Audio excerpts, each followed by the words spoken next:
Now, at this time, our sermon will be provided by yours truly. And if everybody's ready, here we go. Yes, by student pastor Mark Dorset. Hello there and good morning. So for today's sermon, I actually thought I'd go in an entirely different direction than what we've been talking about recently. Now, in case you were not aware, we are all superheroes. What, you didn't know that? Some people look a little incredulous out there. I can see I'm going to be having some fun with you all today. So what is your superpower? We all have more than one, but even if we can only identify with one of our superpowers today, I'm going to consider this sermon to be a success. Okay, so let me guess, because you haven't been exposed to gamma radiation or bitten by a radioactive spider or, because you're not from the planet Krypton, that you don't have any superpowers, right? Not true. Look at Iron Man. I mean, he has no superpowers other than being incredibly intelligent and having a very strong drive to succeed, yet he's absolutely still considered a superhero. I mean, I'm sure the fact that he's a multi-billionaire doesn't hurt, but, we are all our own best superhero, provided we see ourselves that way. No capes required. No capes. Much as like I'd spoken about in our The Movie sermon, where I compared each of us to being the star of our own movie, we are all superheroes in our own right. Even if you haven't figured it out yet, you really are a superhero. So, okay, now it's time for me to put you all on the spot out there. How many of you, right off the top of your head, can you name something that you do really, really well, maybe even better than anyone else you know? Come on, just shout it out. Don't be shy. What do you do that you know you are better at than anybody? Oh, there you go. There's something. Wow, this is a low-key group. Video games. Video games, yeah. Yeah. Anybody else? Come on, what can you do that? Cats. There you go. Yes. You are a cat whisperer. See, I mean, we can all, even if we can't necessarily think of something off the top of our heads, I knew some of you could get out there and think of something. Honestly, it does not matter what it does not matter what other people think you do well. The important thing in this sermon is to remember what you feel you do well. I want you to notice how I worded that, because it really is something that is very important. It's nice to have other people tell you that you're good at something, but it's more important to think about what makes you special. And that's the important thing to remember. It doesn't matter what it is. You may see yourself as being a phenomenal cook. Looking at you, Barb. You may see yourself as being great at video games or a natural athlete. Maybe you aren't as comfortable with the physical world activities out here, but you're a natural healer or a communicator. And yes, you can have more than one superpower. Whatever it is, it doesn't always have to be something that you're necessarily being seen as good at by others. That's really not what this sermon's about at all. This is more about how you perceive yourself. And I know I said that a moment ago, but I really want to make that point clear. Too many of us will go through life trying to fit into the mold of what we think other people want us to be. As such, we tend to spend a crazy amount of our time and our energy trying to hide those unique parts of ourselves from the world around us. If other people are lucky, we will let just a little bit of that craziness of ours shine through to them. If we are lucky, we will find people to share our lives with who not only understand our personal superpowers, but actually resonate with us and our personal missions in life. Those people who embrace our superpowers. To find our own personal justice league, so to speak. And I'm going to talk more on that in a couple of minutes. But for those of you who may not have considered yourselves to have any superpowers, and I can see a few of you out there still looking at me like, I want you to think of the things in your life that come more easily to you than they may to other people.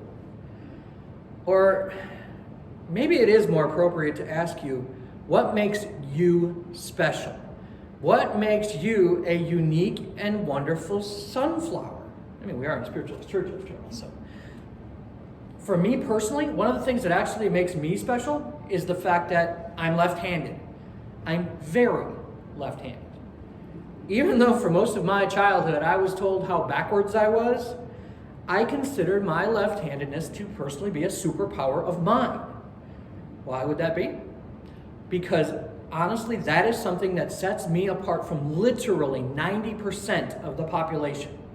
For those of you who may not know, left-handedness is only present in 10% or less of the population. So I kind of see myself as being special for that.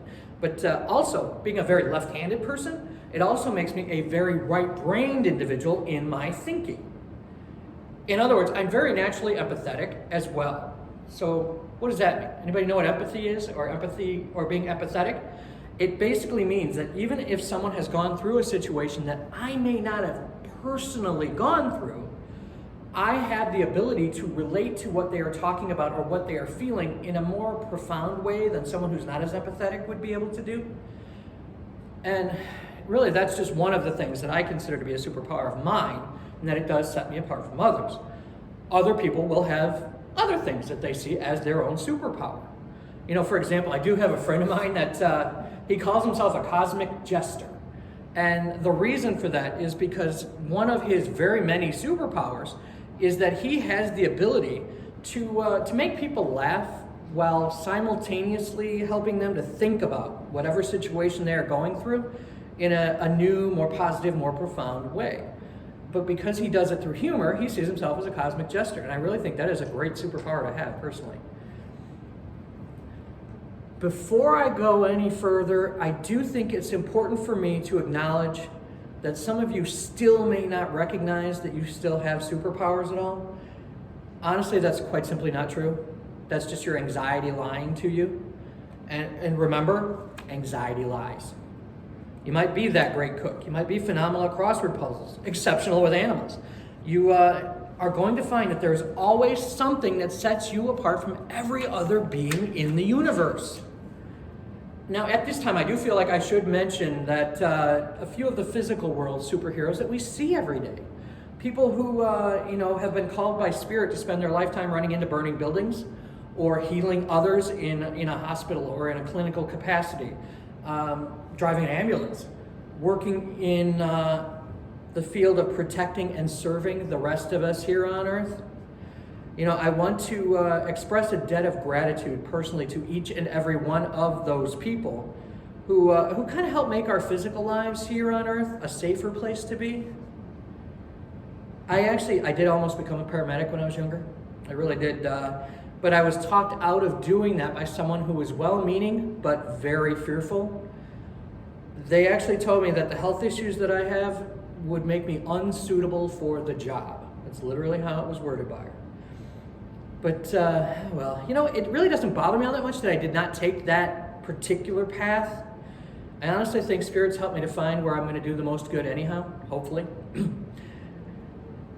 Even though I have been blessed with multiple chronic illnesses and various other health conditions that do help to challenge me become a better, stronger, happier person, the energy of Earth at times can be very overwhelming for me.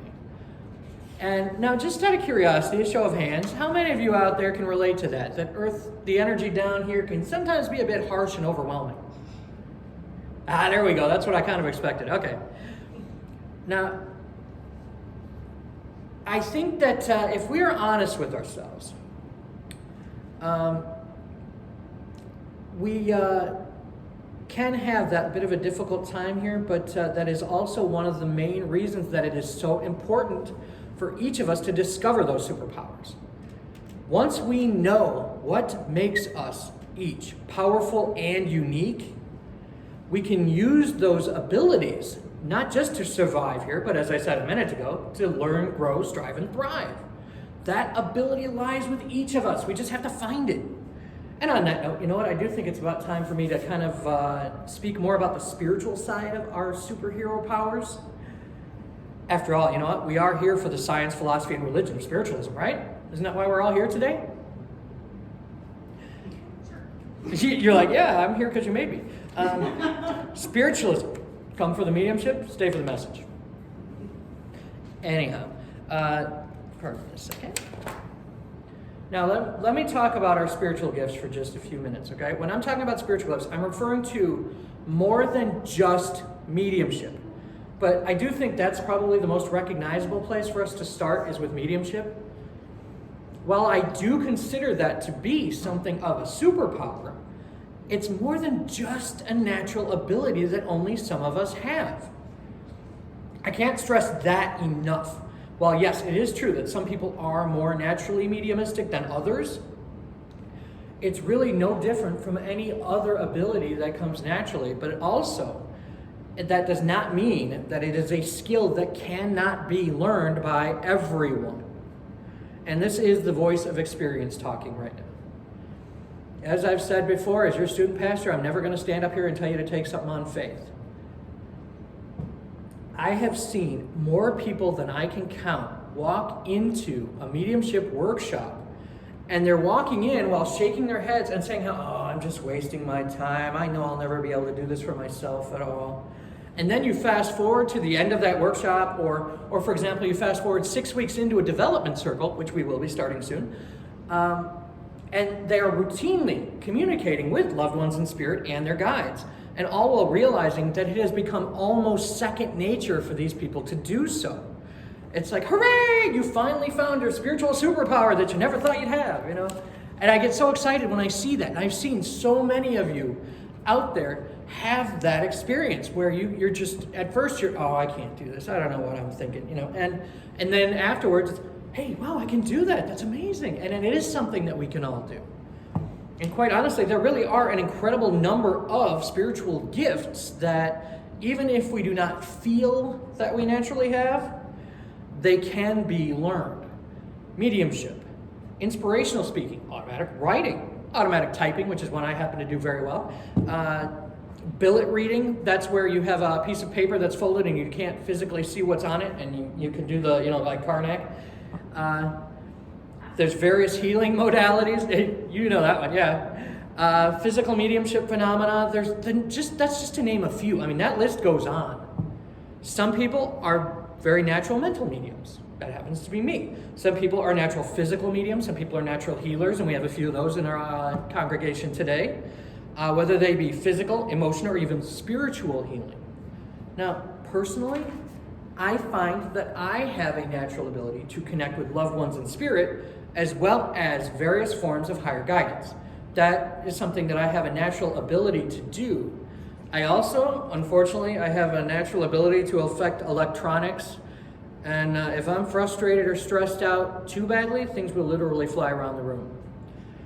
And I'm bringing this up because I want to make sure that everyone understands that just because I personally have a little bit more of a natural ability in that area, it doesn't mean that I don't have to study and practice and focus on improving my abilities. Or in the case of my physical mediumship, it's more about learning to control it, which is easier said than done, to be honest.